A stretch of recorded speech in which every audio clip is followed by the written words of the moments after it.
SPDR or Vanguard? Who truly offers the best ETF for your portfolio? Today, we're putting those ETF titans to the test. Welcome back, I'm Jalen, and in this video, I'm breaking down two of the biggest ETFs in the game. SPDR from State Street and Vanguard. We'll cover their core S&P 500 ETFs, dividend and income plays, sector funds, international exposure, and key structural differences like fees, liquidity, and ownership. By the end, you'll have a clear roadmap of which provider best fits your investment style.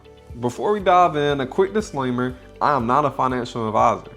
The information in this video is for educational purposes only and should not be considered as financial or investment advice. Always do your own research and consult with a professional before making any investment decisions. Let's start with SPDR. Back in 1993, State Street changed the game by launching the very first US ETF, the SPY. Known for its sector ETFs like XLK for tech, XLE for energy, and XLF for financials. SPDR is a favorite among active traders. Its high liquidity makes SPY perfect for those intraday moves. Now, contrast that with Vanguard. Founded by Jack Bogle, Vanguard is famous for its low-cost investor-owned model. Their philosophy is all about reducing fees. Profits are returned to its investors in the form of lower expenses. So Vanguard is ideal for the buy and hold investor looking for long-term growth. In short, while SPDR is geared towards active trading and a robust sector offering, Vanguard is all about long-term, low-cost investing. Let's dive into a head-to-head comparison starting with their core S&P 500 ETFs. First up, SPY versus VOO. SPY, the SPDR S&P 500 ETF, carries an expense ratio of about 0.09% and is structured as a unit investment trust. In contrast, Vanguard's VOO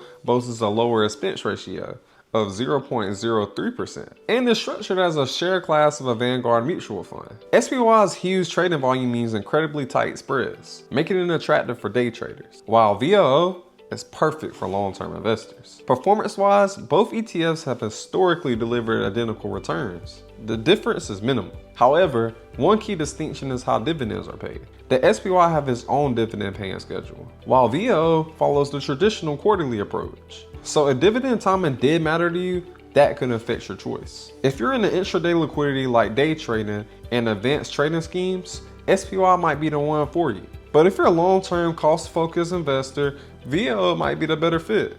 These subtle differences can have a big impact over time, especially depending on your investment style. Next, let's look at how both families approach dividend and income plays. Now, let's compare SPYD with SPDR's VYM. The SPYD focuses on roughly 80 of the highest dividend-paying income stocks from the S&P 500. It offers a higher current yield but can be more volatile due to its concentration. On the other hand, VYM holds a broader basket of over 400 large cap, providing better diversification and generally steadier returns. So if you're a pure yield seeker willing to tolerate more volatility, SPYD might be the choice for you. But if you prefer a more diversified approach with potentially less risk, VYM is probably your choice. The bottom line, dividend paying stocks isn't just one size fits all. It caters to all different types of investment styles. SPDR sector ETFs like XLK, XLF, and XLE are all known for its higher trading volume, offering excellent liquidity. Vanguard sector ETFs such as VGT, VGF typically comes with lower costs but may have a higher bid-ask spread due to lower volume. For investors interested in researching certain industries or hedging a broader index position, these sector ETFs offer a targeted way to do so.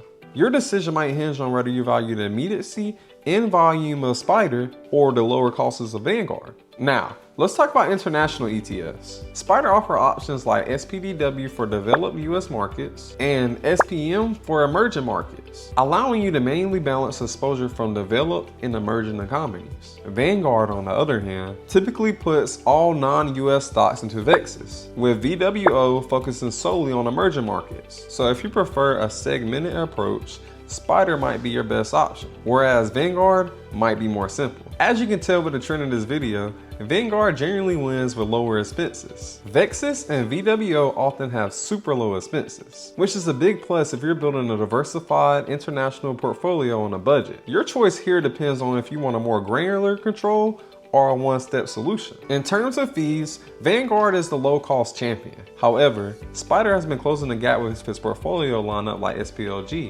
which is the lower cost version of the SPY. SPDR's ETFs is usually used for day traders because of its high liquidity, while Vanguard is ideal for its long-term investors because of its costs. In short, SPDR and Vanguard offer excellent ETF options, but your choice will greatly depend on your investment style. So how do you put it all together? Consider a core satellite approach. Use a core ETF like VOO or SPLG for a broad S&P 500 exposure. And then layer on tactical plays with specialized ETFs. For example, pair your core with SPYD or VYM for a dividend tilt, depending if you're after pure yield or broader dividend stability. Ultimately, there's no clear-cut winner. Your choice depends on your investment style, whether you value liquidity, low fees, or structural differences. Mix and match the best parts of both families to build a portfolio that match your goals. To recap, SPDR often wins on trading volume and sector specialization, while Vanguard shines with lower costs. So which do you prefer, SPDR or Vanguard? Let me know in the comments below if you'd like to see more comparisons like this one. If you found this video helpful, please hit like and subscribe for more deep dives into the world of investing. As always, I'm gonna catch you in the next one. Peace.